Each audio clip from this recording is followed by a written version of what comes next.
নেপালে ভূমিকম্পের কয়েক মিনিটের মধ্যেই পাহাড়ের বুক চিড়ে নেমে আসে ভয়ঙ্কর জলস্রোত। তিব্বত থেকে নেমে আসা সেই স্রোতে মুহূর্তেই ফুলে ফেঁপে ওঠে নেপালের ভোটেকোশি নদী। ভেসে যায় নদী তীরবর্তী বিস্তীর্ণ এলাকা। প্রাণ হারিয়েছেন অন্তত ৯৫ জন, নিখোঁজ প্রায় ৪০০। কিন্তু কিভাবে তৈরি হলো এই ভয়াবহ হড়পা বান? এর নেপথ্যে তিব্বতে আঘাত হানা ৪.৪ মাত্রার ভূমিকম্প, নাকি তার জেরে নেমে আসা তুষার পাথরের ধস? নেপালের ভয়ঙ্কর এই বিপর্যয়ের কারণ খুঁজতে এখন তদন্তে নেমেছেন বিশেষজ্ঞরা। বুধবার সকালে নেপালের রাসোয়া জেলায় আচমকায় ভয়াবহ হড়পা বান নামে।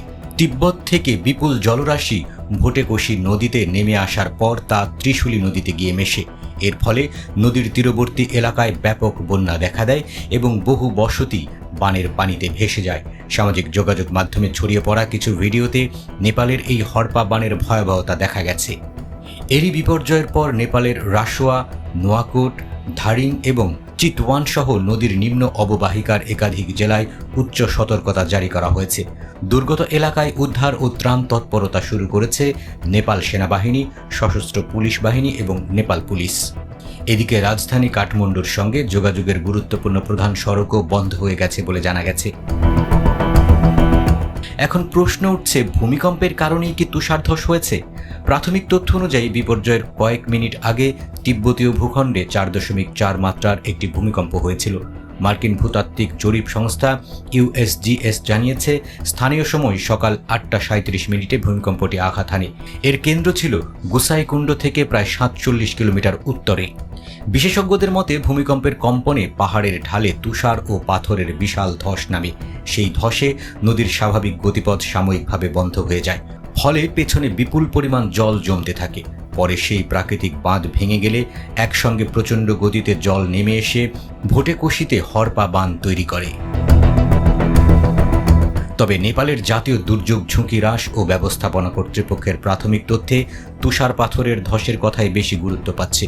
তাদের দাবি, নেপাল চীন সীমান্তের কাছে একটি তুষার পাথরের ধসের কারণে লেহন্দে নদীতে হিমবাহ সম্পৃক্ত আকস্মিক বন্যার সৃষ্টি হয়। ঘটনাস্থলটি রাসোয়াগাড়ি সীমান্ত ক্রসিং থেকে প্রায় ২০ কিলোমিটার উত্তর পূর্বে। ফলে ভূমিকম্পটি সরাসরি হড়পা বানের কারণ, নাকি ভূমিকম্পের কম্পনে তুষার পাথরের ধস নেমে বিপর্যয়ের সূত্রপাত, তা এখনও নিশ্চিত নয়। ঘটনা প্রবাহের প্রতিটি ধাপ খতিয়ে দেখছেন নেপালের কর্তৃপক্ষ ও ভূবিজ্ঞানীরা। এদিকে নদীর তীরবর্তী ঝুঁকিপূর্ণ এলাকার বাসিন্দাদের সতর্ক থাকার নির্দেশ দিয়েছে নেপালের দুর্যোগ ব্যবস্থাপনা কর্তৃপক্ষ। নতুন করে জলস্তর বৃদ্ধি বা ভূমিধসের আশঙ্কা থাকায় স্থানীয়দের নিরাপদ স্থানে সরে যাওয়ার প্রস্তুতি রাখারও আহ্বান জানানো হয়েছে। পরিস্থিতি পর্যালোচনায় জরুরি বৈঠক করেছেন নেপালের প্রধানমন্ত্রী বেলেন্দ্র শাহ। চিকিৎসক দল, স্কাউট এবং রেড ক্রসের সমন্বয় করে প্রয়োজনীয় পদক্ষেপ নেওয়া শুরু হয়েছে বলে জানিয়েছেন তিনি।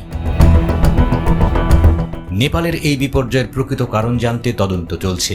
ভূমিকম্পের অভিঘাতে তুষার পাথরের ধস, নাকি হিমবাহ ও জমে থাকা জল হঠাৎ মুক্ত হয়ে যাওয়ায় হড়পা বানের মূল কারণ তদন্ত শেষ হলেই মিলবে তার স্পষ্ট উত্তর। তবে বিপর্যয়ের ভয়াবহতা আবারও মনে করিয়ে দিয়েছে, হিমালয়ের মতো ভঙ্গুর পার্বত্য অঞ্চলে সামান্য প্রাকৃতিক পরিবর্তনও মুহূর্তে বড় দুর্যোগ ডেকে আনতে পারে।